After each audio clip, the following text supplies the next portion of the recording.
Говорят, что красота в глазах смотрящего. Мы хотим познакомить вас с некоторыми животными, которые не блещут красотой с точки зрения человека, но у природы все гармонично, нет ничего лишнего, ненужного и уродливого.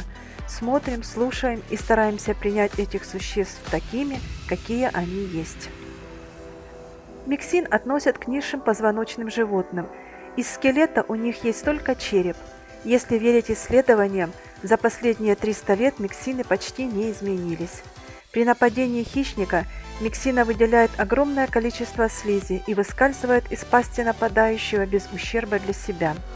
Эти морские существа питаются падалью и умирающими животными. Обычно миксины вырывают куски мяса из тела жертвы, делая норы-ходы, проникают внутрь и выедают жертву изнутри. На живого человека миксина не нападает, а мертвого не пропустит. Щелезуб – это насекомоядное, ядовитое, неприятно пахнущее млекопитающее. Длина тела взрослой особи может достигать 30 см, вес 1,5 кг. Телом и хвостом он напоминает крысу, а мордочкой – землеройку. Во рту 40 острых зубов. В одном располагается глубокая щель, через которую в рану при укусе выделяется ядовитая слюна, подобно ядовитому зубу змеи. Для человека яд не смертелен. Сами же щелезубы не имеют устойчивости к собственному яду и часто погибают при драках даже от легких укусов. Звездоносый или звездорылый крот отлично чувствует себя не только под землей, на земле, но даже в воде. 80% своей еды крот добывает под водой. На носу звездоноса расположены 22 подвижных чувствительных щупальца с вкусовыми рецепторами, которыми он исследует дно водоема. Во время еды крот прижимает отростки к морде, а во время рытья земли и плавания закрывает ими ноздри. Зимой, когда земля замерзает, грызуны много времени проводят в воде в поисках корма. Звездоносый крот совершенно безвреден для человека. Аксолотль – это уникальная личинка земноводного амбистомы мексиканской. Внешне амфибия похожа на рыбку с лапками, особенно умиляет улыбающееся выражение мордочки. По бокам головы торчат наружные жабры, похожие на причудливые веточки. Удивительно то, что аксолотли ведут самостоятельную жизнь, не превращаясь в амбистому.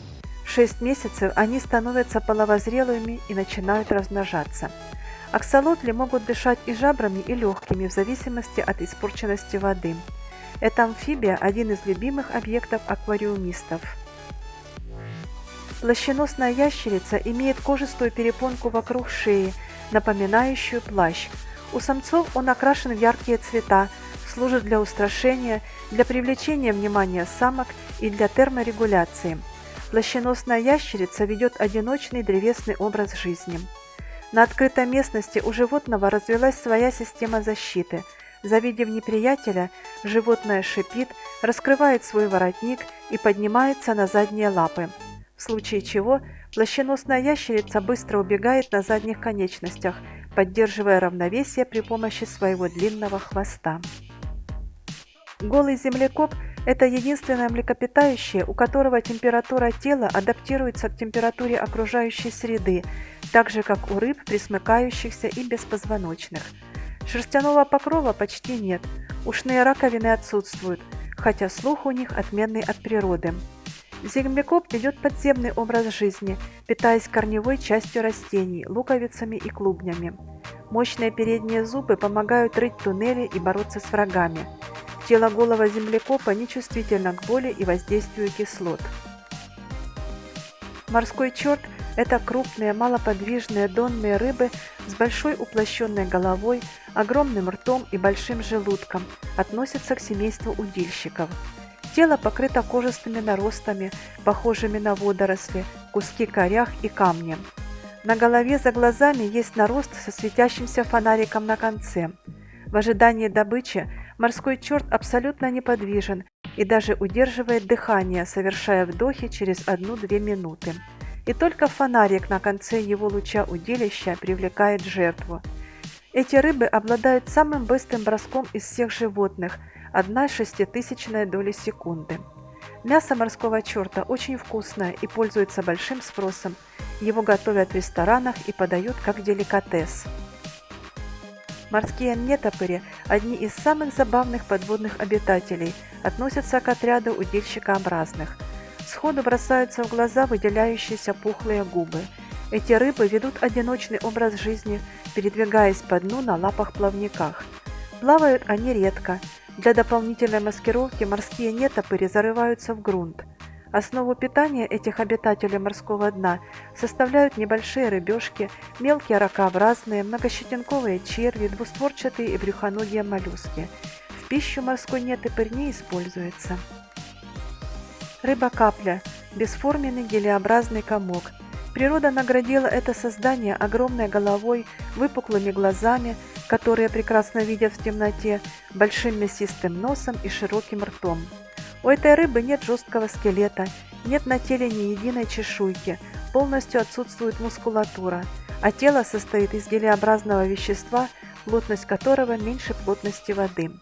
Обитает это невероятное создание на глубине до 1000 метров, где давление воды в 80 раз больше, чем на поверхности. Не всем обитателям водного мира под силу проживания в таких условиях. Пурпурная лягушка. Название она получила за необычный окрас фиолетового или пурпурного цвета.